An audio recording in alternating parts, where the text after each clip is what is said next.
dahilan at pinapaamin ni Kalinga Prab kay Paring Jomar noong sa part 22 na behind the scene ni Kuya Nel.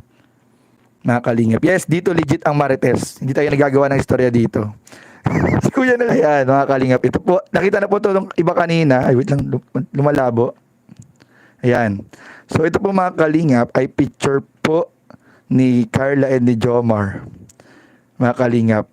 Na kumain po muna sila bago pumunta sa shooting ng part 22. So, nag-date po mga Kalingap ang Jomcar. Yan po yung pinapaamin kay Jomar kung saan sila galing, mga Kalingap. At bakit sila late? Ayan po ang dahilan. Nag-date po muna yung Jomcar natin. Nag-date po muna. Kaya po sila na late sa shooting po ng part 22. Ayan. Tatawas ito mga Kalingap po. Hindi to galing sa atin. Galing to sa mga source po natin.